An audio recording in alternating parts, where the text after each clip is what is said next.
It's time to start the show. Yeah, it's time to start the show. Off the top rope, 4-figure leg lock. Ric Flair with the chest chop.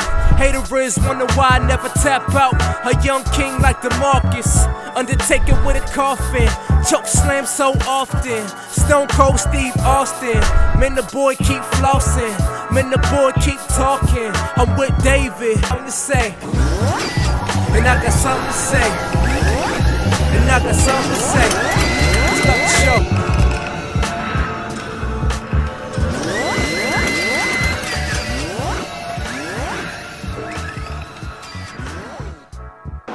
Goodness gracious, great balls of fire! And I am not just saying that, people. This Sunday, only on the WWE Network for $9.99, WWE presents Raw exclusive pay-per-view, the first ever Great Balls of Fire. I know, I'm ashamed of the name. The name sucks, it's corny, it's every negative thing you could probably think of. We have established that. But nonetheless, WWE has managed to capitalize on a cheesy name and put together a surprisingly good card. And we're going to give our predictions. David Joseph here, joined by Sammy Joseph. As usual, don't forget to subscribe to our YouTube channel at Wrestling With Things. And don't forget to like our Facebook page at Wrestling With Things. The first match on the pre-show is going to be Goldust versus R-Truth, and I think this has been a surprisingly entertaining lower card feud with, R-Truth is always entertaining to me. He just makes the greatest facial expressions, and his mannerisms are really entertaining, and Goldust going back to his vintage attire and attitude, and seeing him as a heel is just really refreshing. But I'm going to say Goldust wins this match. I don't know where they're quite going with this, but something tells me they went back to this old school Goldust for a reason, and there may be a little mid-card push in store for him. I gotta agree. I don't know where they're gonna end out with this. I don't know what's the real payoff with it. But I feel like Goldust could pick up the easy victory. Eventually move on, because I feel like Goldust can really do much more with this heel character.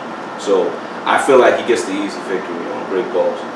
Alright, next match on the card, a really good story. Like, this is great storytelling 101, breakup storytelling 101. Enzo Amore versus Big Cass. Sammy, I'm gonna let you go. Who do you got in this match? Oh, Big Cass, all the way. Big Cass, all the way. I feel like they have a future behind him. I feel like they really do have plans for him if he can deliver, and he is delivering right now.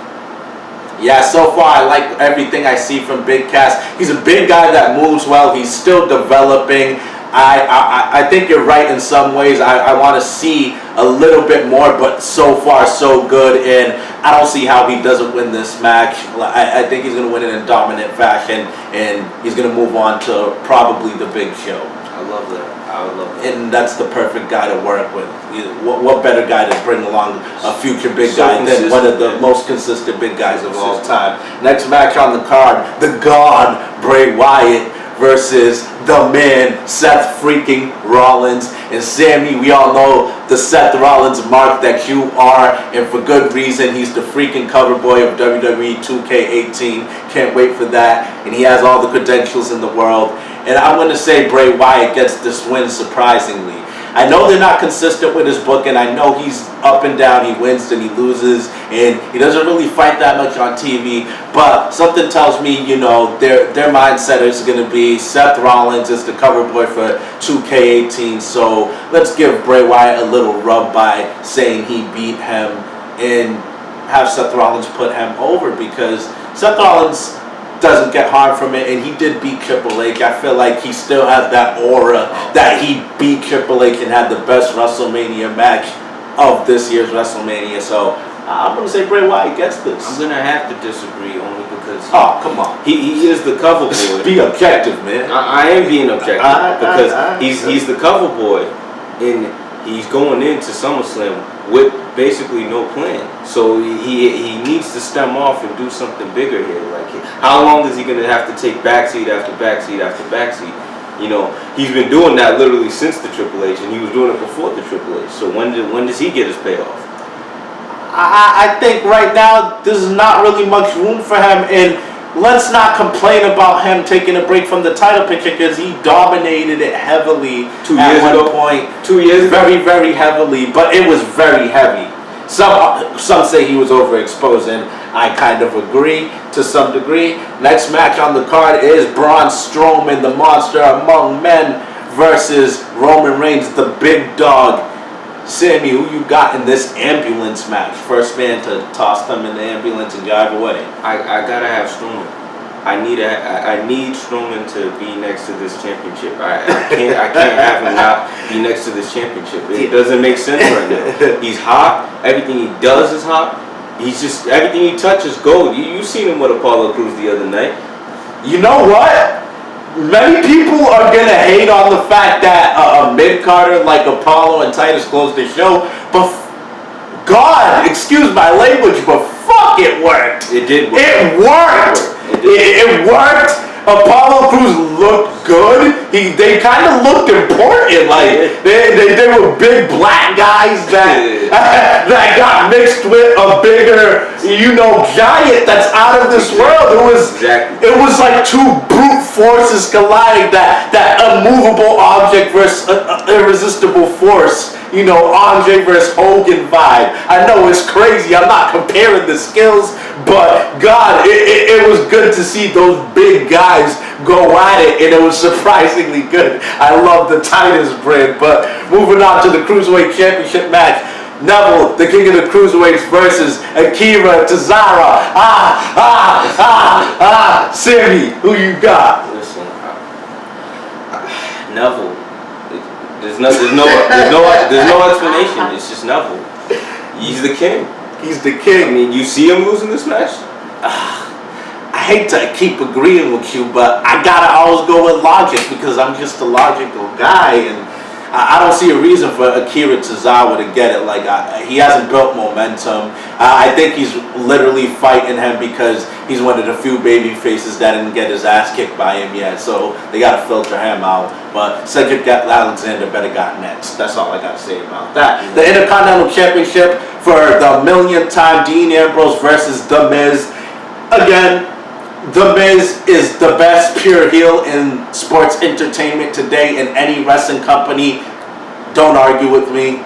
And I think he holds on to the Intercontinental title because the Intercontinental Championship is always in its best place when Miz has it.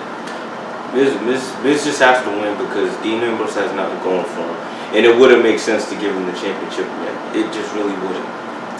Next is the Raw Women's Championship. Sasha Banks has regained her momentum, and she is the #1 contender facing Alexa Bliss. You know what? I think she gets the championship here. Oh, please. The Raw Women's Championship. Don't say, "Oh, please," because let's see. So far during the brand split, excuse me, folks, the Raw Women's Championship has had the habit of hot potatoing back and forth to a group of women. And one of those women includes Sasha Banks. So I see WWE, for some odd reason, they get obsessed with that in the Raw Women's Championship picture. I see them hot potatoing it to Sasha Banks so they could hot potato that freaking title over to Nia Jax in a month. Because she's due. Come on. The same way Braun Strowman is due, Nia Jax is due. She impressed me in that gauntlet match. Let's be honest here. Let's just really be honest. So all Sasha Banks is another superstar who really doesn't have anything going for them right now. She's just like Dean Ambrose, she's cool. She built back up. She got her boat. She took her little break, after she feuded with Charlotte and stuff. She was kind of floating and beefing with other divas that aren't at the top. But I think she's built the momentum back to where it feels like, okay, it's fresh. She's back. I missed her in the main event scene. And her and Alexa are going to have a good match. They are, but Alexa Bliss is, again, she's someone who overachieves and she always has... Oh, she's awesome. She's someone that always has fire under her. She's always relevant. Sasha Banks hasn't been relevant since Charlotte was back on Raw. Well, I can argue that she always has a good chance to win no matter what the match is. 30-minute Raw Tag Team Championship Iron Man match. This is, the WWE pulled the rabbit out there behind with this one, because I don't think, as long as I've been watching wrestling, I don't think I've seen an Iron Man tag team match. Off the top of my head, I can't name one. But the Raw Tag Team Champions Cesaro and Sheamus going against the living legends, the Hardy Boys. And I think Cesaro and Sheamus need to keep the titles here. I don't see a reason for them to switch it. And not just that, they're doing really well with the reinvention of their characters. And the Hardys are better suited to put them over right now, because at the end of the day, they're veterans and they don't need the championships as much. I definitely have to agree with you 100%. You know, Cesaro and Sheamus, they just need more of the rub from the legends to make it seem like they're run a little more important. Legitimacy. And the main event for the WWE Universal Championship, Samoa Joe versus Brock Lesnar. I gotta say, the WWE has built this perfectly. The vulnerability that Brock Lesnar is showing is so great from a story perspective, because we don't see Brock Lesnar show vulnerability like this to just anybody. He's such a great businessman in real life and on TV, because you know what Brock Lesnar does? He's honest about who he is. He literally is a guy that wants to pick the fights with the hottest, the most over acts of the new generation and the old, and just get the most money out of it. And he'll sell for you. If people say he doesn't sell, but he'll sell the hell out of your moves.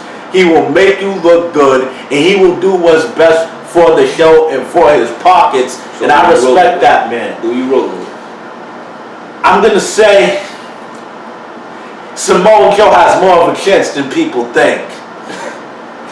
But I'm going to go with my heart and say Brock Lesnar. Okay. Alright. I really thought you... Because Braun Strowman still needs to crush him. Crush. Like Rusev.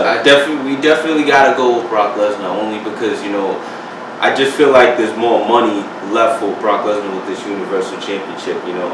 But I do feel that, you know, I agree, Braun Strowman has to be the one that takes it.